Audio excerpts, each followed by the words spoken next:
था जिसको कोई छीन नहीं सकता। और क्या कह दिया, हो कितनी भी मजबूरी, समझ में आ रहा है, हो कितनी भी मजबूरी है पढ़ना बहुत जरूरी। क्यों? अनपढ़ तो पशु कहाए, पढ़ा लिखा इंसान सदा सम्मान जगत में पाए। हो कितनी भी मजबूरी, अरे पढ़ना बहुत जरूरी, अरे कितनी भी मजबूरी, पढ़ना बहुत जरूरी।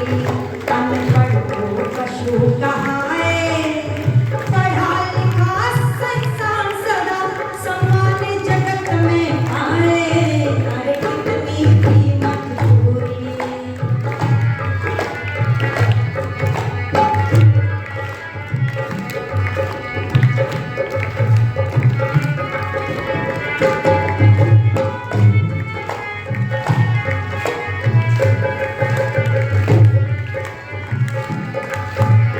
और क्या कह दिया, अनपढ़ रहना अभिशाप है,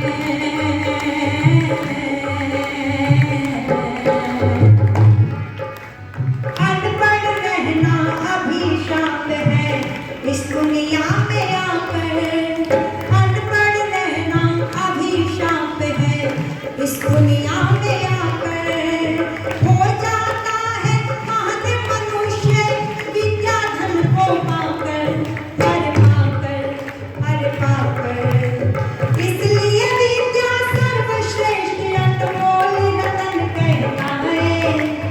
पढ़ा लिखा इंसान सदा समान जगत में आए। हो कितनी भी मजबूरी है पढ़ना बहुत जरूरी, अनपढ़ पशु कहाए। पढ़ा लिखा इंसान सदा समान जगत में आए। कितनी भी मजबूरी।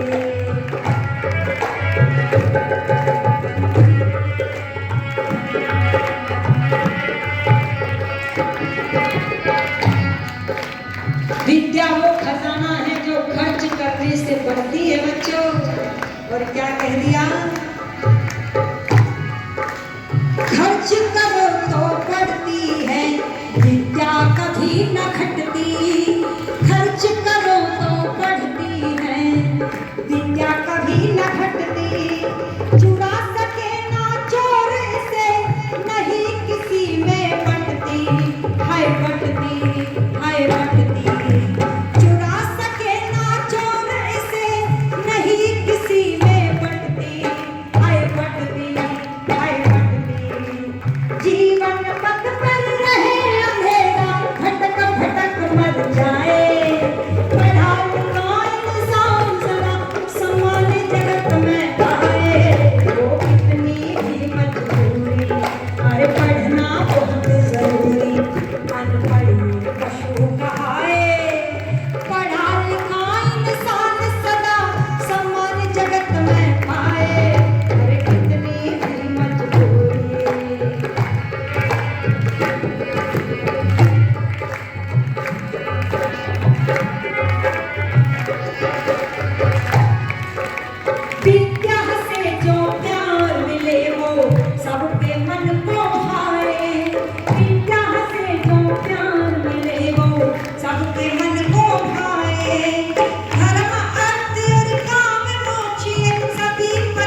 बनाए, पढ़ा लिखा इंसान सदा समान जगत में आए।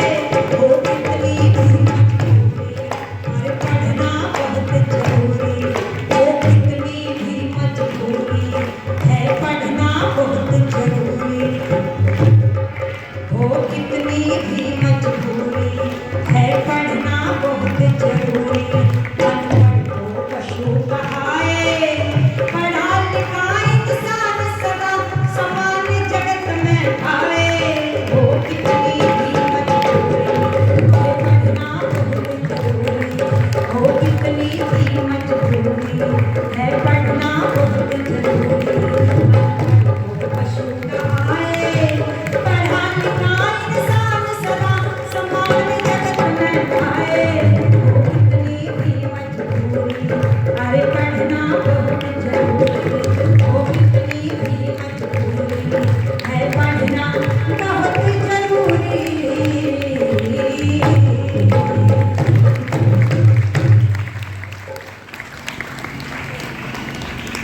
वो कितनी भी मजबूरी बोलो है, पढ़ना।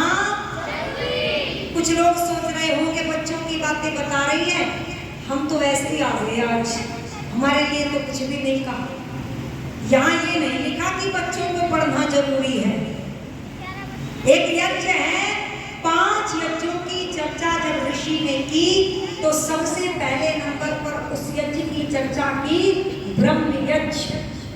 और बोलो 2 भागों में लिखा है ऋषि ने, 2 भागों में सुन लेना आर्यो। एक भाग है संध्या उपासना और दूसरा भाग है वो तो स्वाध्याय। आपके लिए भी स्वाध्याय जरूरी है। आज अपनी अपनी पद्धति के अनुसार विद्वान आकर के जब यज्ञ कराते हैं तो आयोजक परेशान हो जाते हैं, किसकी माने किसकी ना माने। पर जिसने ऋषि दयानंद को पढ़ लिया हो, बोलो उसे परेशान होने की जरूरत नहीं। परेशान वो होते हैं जिनके बोलो स्वाध्याय में कमी होती है। किसी की मत मानो, फिर किसकी माने? वेद की माने और ऋषि दयानंद की माने। आप जैसे रोज भोजन करते हैं, जैसे रोज स्नान करते हैं, जैसे रोज वस्त्र बदलते हैं, जैसे रोज सोते हैं, बोलो ऐसे ही किसी वैदिक साहित्य की पुस्तक का बोलो 1 या 2 पन्ना भी हम रोज अवश्य पढ़े। हम संकल्प ले लें, जो पढ़ते हैं वो तो पढ़ते रहे, जो नहीं पढ़ते वो संकल्प ले लें। तभी तो आर्य समाज का उत्सव सफल होगा ना। वैसे तो एक दिन में सत्यार्थ प्रकाश का एक समलाप भी पढ़ जाए तो ज्यादा नहीं है, पर यदि एक नहीं पढ़ सकते, एक पेज सुबह उठ करके और बोलो 1 पेज रात को सोने से पहले भी पढ़ने की आदत हम बना ले तो मैं दावे के साथ कह सकती हूँ, बोलो नींद की गोलियां खाने की जरूरत हो तो ना नहीं पड़ेगी। और तालियां जब बजाते तो खुल के बजा लिया करो ना। हिसार वालों बड़े कंजूस बन गए कोरोना के बाद, तालियां भी नहीं बजाते। अरे कोरोना ही तो आया था, वालों को थोड़े कोरोना डरा सकता है। और डराया क्या? हमने तो यज्ञ शुरू कर दिए थे, यज्ञ। कोरोना पास को निकल करके चला गया, पर बोलो पास आने की हिम्मत नहीं हुई और ना होगी, ना आ सकता। हमारे पास तो औषधि है। और यदि सुनना चाहते हो ना, ये जितने भी आते हैं, कोरोना हो या पता नहीं क्या क्या फैल रहे हैं, चिकनगुनिया हो या कुछ भी हो, ये जितनी बीमारियां हैं, यदि इनसे बचना चाहते हो तो आर्य समाज के सत्संग में आओ।